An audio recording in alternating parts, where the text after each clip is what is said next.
विषय लेके आए हैं। आज एक बहुत चर्चित योग के बारे में आपको बताऊंगी। आपने बहुत नाम भी सुना होगा और इससे लोगों को डराया भी जाता है, और थोड़ा है ये नेगेटिव योग, लेकिन हमेशा नेगेटिव हो ये ज़रूरी नहीं होता। हर बार इससे डरने की ज़रूरत हो ये भी ज़रूरी नहीं होता। अब ये योग है क्या? ये योग या कोई भी योग हो, उसके पॉजिटिव और नेगेटिव रिजल्ट दोनों के ही होते हैं, लेकिन ये हमको देखना होता है कि ये हमारे पत्रिका में पॉजिटिव रिजल्ट दे रहा है या नेगेटिव रिजल्ट दे रहा है। हर बारी डरने की ज़रूरत नहीं है। कौन सा योग है ये योग है अंगारक योग। ये कैसे बनता है एक बार रिकैप कर देती हूँ, क्योंकि वैसे तो ज्योतिष प्रेमियों को पता होता है, लेकिन कई बार कोई घूमता फिरता आ जाए तो उसको इस वीडियो के ऊपर आ जाए तो उसको पता होना चाहिए। राहु और मंगल की युति से या मंगल और केतु की युति से अंगारक योग बनता है, या मंगल के ऊपर राहु या केतु की दृष्टि हो तो ये योग बनता है। हम राहु के बारे में बात करते हैं। पहले राहु क्या है? राहु अटैचमेंट है, नेगेटिव राहु। पॉजिटिव की बाद में बात करेंगे, पहले नेगेटिव की बात करते हैं। नेगेटिव राहु क्या है? अटैचमेंट है, रिवेंजफुल है, और झूठा है, चापलूस है। अगर आपकी पत्रिका में ये नेगेटिव है तो आपको ये ट्रेड्स आप अपने अंदर देखने को मिलेंगे। और राहु रणनीति का कारक है, षड्यंत्र का कारक है। और राहु पोजीशन है। मंगल क्या है? मंगल है ऊर्जा, मंगल है एनर्जी, मंगल है वो सारे काम जो आप बिना सोचे समझे करते हैं। वो सारे के सारे काम मंगल के अंडर आते हैं, क्योंकि मंगल बिना सोचे समझे कोई भी काम कर देता है। अब ये जब युति नेगेटिव होती है, इससे क्यों डरा जाता है? क्योंकि राहु जो है वो किसी भी चीज़ को बढ़ा देता है, मैग्नीफाई करता है। तो जो इंसान पहले ही नहीं सोच रहा, मंगल जिसके ऊपर पहले ही पावर हो, जिसके इम्पैक्ट हो आपके ऊपर, और ऐसे में राहु उसके साथ हो जाए या केतु हो जाए। केतु का क्या बोलते हैं कि केतु जिस ग्रह के साथ बैठता है उसकी पावर को 4 to 5 टाइम्स बढ़ा देता है, इसलिए ये युति खराब मानी जाती है। ये बढ़ाने का काम करती है, मंगल की ऊर्जा को बढ़ाने का काम करती है। अब इसके फल क्या होंगे, इनको समझने के लिए एग्जाम्पल लेते हैं, और एग्जाम्पल के लिए हम उठाते हैं अपना इतिहास। हमारे इतिहास में बहुत ऐसे एग्जाम्पल मिल जाएंगे, और सबसे बड़ा एग्जाम्पल तो आपको मिलेगा महाभारत। महाभारत में पॉजिटिव अंगारक योग और नेगेटिव अंगारक योग दोनों की आपको एग्जाम्पल मिल जाएंगे। क्योंकि हम पहले नेगेटिव की बात कर रहे हैं तो हम नेगेटिव को ही लेते हैं। नेगेटिव में हम लेते हैं राहु। किसको लेते हैं? हम लेते हैं शकुनी को। क्यों लेते हैं शकुनी को? क्योंकि शकुनी ने कुरु परिवार से रिवेंज लेने की सोच ली थी, और उसने अपना रिवेंज लिया। और उसने रिवेंज क्यों लिया? कोई मतलब नहीं था उसका। जब भीष्म पितामह गंधारी के लिए धृतराष्ट्र का रिश्ता लेके आए तो गंधारी ने खुद ही हाँ कर दी थी। वो खुद ही तैयार हो गई थी कि मैं धृतराष्ट्र से शादी करूँगी। लेकिन राहु यानी कि शकुनी को ये बात पसंद नहीं आई, क्योंकि उसका बहुत ज़्यादा अटैचमेंट था अपनी बहन के साथ। वो अपनी बहन को बहुत प्यार करता था। उसको ये चीज़ बर्दाश्त नहीं हुई कि मेरी बहन जो इतनी सुंदर है और इतनी हर चीज़ में उसके अंदर क्वालिटीज़ हैं, उसकी शादी एक अंधे के साथ की जा रही है, और जो कि उस समय राजा भी नहीं था। तो वो इस चीज़ के लिए बहुत ज़्यादा रिवेंजफुल हो गया था। दूसरा, शकुनी ने पूरी महाभारत में कहीं पे भी दुर्योधन को अलग नहीं होने दिया। इसीलिए हम ये युति मान रहे हैं राहु और मंगल की, क्योंकि दुर्योधन क्या था? दुर्योधन मंगल था, उसमें पराक्रमी था और बिना सोचे समझे काम करता था। बुद्धि का मेरे को तो कहीं याद नहीं आता कि उसने अपनी बुद्धि का कहीं पूरी महाभारत में यूज़ किया, और अगर कहीं यूज़ भी किया होगा तो वो गलत ही यूज़ किया। और राहु ने उस मंगल को अपनी गिरफ्त में ले रखा था। वो पूरी महाभारत में सिर्फ शकुनी ने कोई भी काम कराने के लिए दुर्योधन को अपना मोहरा बना रखा था और उसको सिर्फ पंप करने का काम करता था। वो पुश करता था और दुर्योधन काम करता था।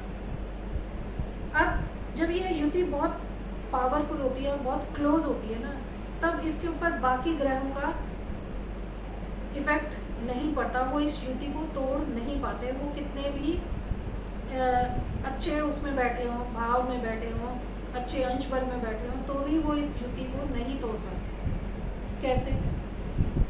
धृतराष्ट्र को हम मानते हैं सूर्य। क्यों मानते हैं धृतराष्ट्र को सूर्य? सूर्य क्या है? सूर्य राजा का कारक है, सूर्य आत्मा का कारक है।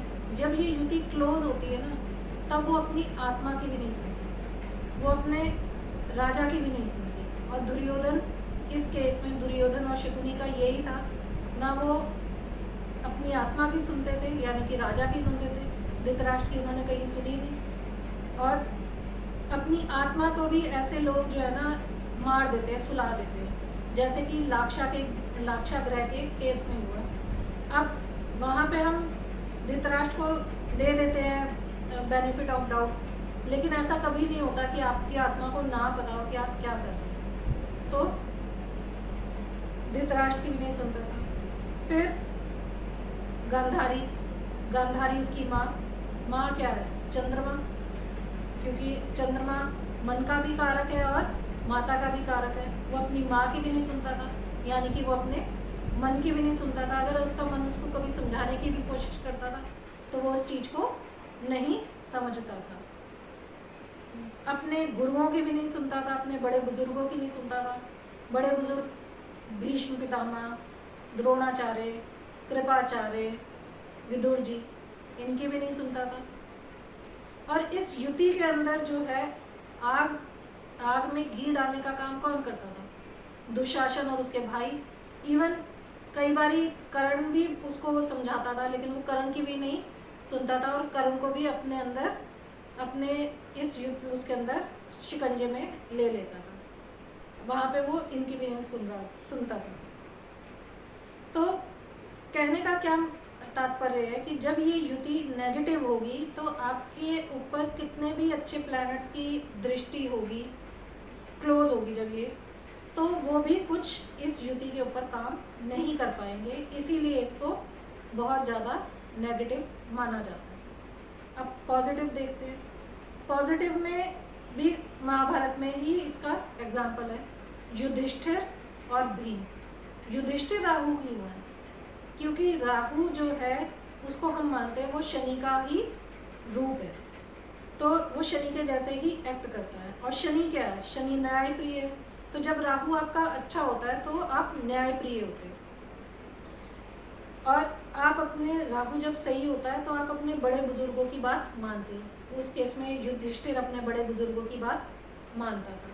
वो अपनी आत्मा की भी सुनता था, यानी कि वो धृतराष्ट्र की भी सुनता था, वो अपने मन की भी सुनता था, वो अपने कुंती की माता की भी सुनता था और गंधारी माता की भी सुनता था। अपने बड़े बुजुर्गों की तो वो सुनता ही था, कभी उनका निरादर नहीं किया। जब राहु आपका अच्छा होता है तो आप कितनी भी मुसीबत में हो, आप उसमें से बाहर आ जाते हो। तो जब क्या कहते हैं यक्ष ने उनसे प्रश्न किए तो सिर्फ युधिष्ठिर ही था जिन्होंने उसके यक्ष महाराज के क्वेश्चंस के जवाब दिए, बाकी भाइयों ने नहीं दिए।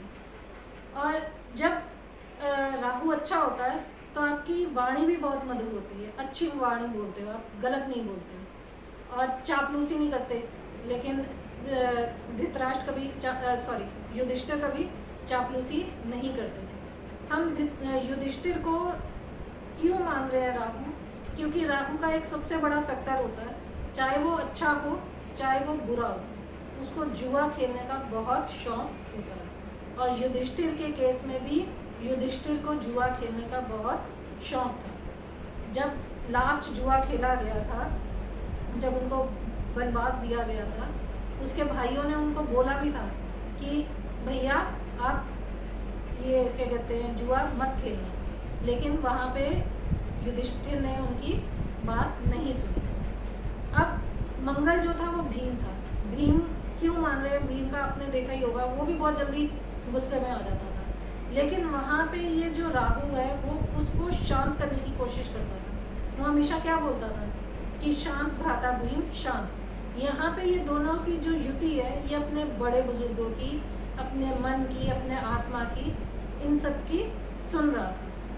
और सबसे बड़ी बात ये थी कि ये भगवान के छत्र छाया के अंदर थे, कृष्ण की छत्र छाया के अंदर थे, तब ये युति बुरे इफेक्ट्स नहीं दे रही थी। इसलिए अगर इस युति को समझना, मतलब कि इस योग को समझना हो, अंगारक योग को समझना हो, नेगेटिव और पॉजिटिव, तो इन 4 कैरेक्टर्स की आप अच्छे से स्टडी करो, आपको समझ में आएगा कि ये युति कैसे काम करती है।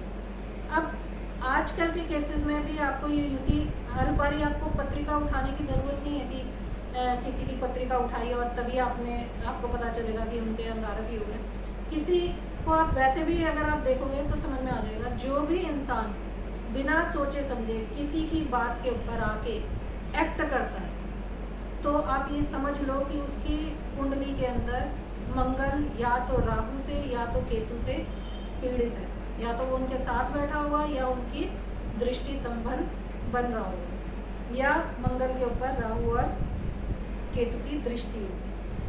अब ये युति जितनी क्लोज होगी, मतलब कि राहु और मंगल या राहु और केतु क्लोज कंजक्शन में बैठे होंगे डिग्री वाइज, तो कितने भी शुभ प्लैनेट की उनके ऊपर दृष्टि हो, वो इस युति को तोड़ नहीं पाएंगे। जैसे कि शकुनी और दुर्योधन के केस में था, कितना भी उनको समझा लो वो नहीं माने।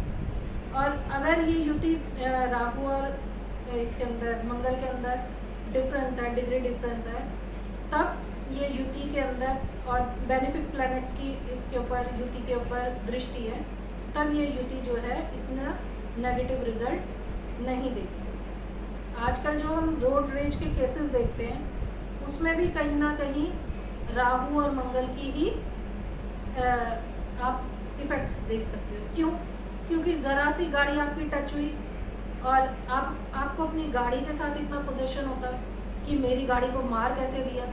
वहाँ पे आप ये नहीं सोचते कि भाई इसके लॉन्ग टर्म क्या इफ़ेक्ट हो सकते हैं, सामने वाला कैसा है क्या नहीं है। बस एक उसकी या तो गाड़ी टच हो गई या उसने आपको गाली निकाल दी, या कोई भी दोस्तों में कई बार हो जाता है। और सबसे बड़ी बात होती है, राहु जब मंगल को गिरफ्त में लेता है ना, तो राहु क्या है, राहु नशा है। नशे में ऐसे लोग बहुत ज़्यादा गलत काम कर देते हैं, तो वहाँ पे भी ये युति नेगेटिव रिजल्ट दे रही होती है। लेकिन ये युति पॉजिटिव रिजल्ट किस केस में दे रही होती है? जहाँ पे पुलिस वाले हैं, आर्मी वाले हैं, वहाँ पे भी ये युति होती है, लेकिन वहाँ पे ये युति अच्छे रिजल्ट दे रही है, क्योंकि वहाँ पे वो न्याय कर रहे हैं, वो अपने राष्ट्र के लिए लड़ रहे हैं, वो किसी गलत उसके ऊपर अपनी ऊर्जा जो है वो व्यक्त नहीं कर रहे हैं। तो इस युति को समझने के लिए मैंने सोचा आज थोड़ा एग्जाम्पल देके समझाया जाए कि ये युति एक्चुअल में वर्क कैसे करती है। तो आप बताइएगा आपको ये कैसा लगा, और आगे भी ऐसे कुछ योगों के एग्जाम्पल्स लेके हम आएंगे आपके सामने। तब तक के लिए आप हमारे चैनल को देखते रहें, बाकी वीडियोस देखें, और आज के लिए बस इतना ही। धन्यवाद।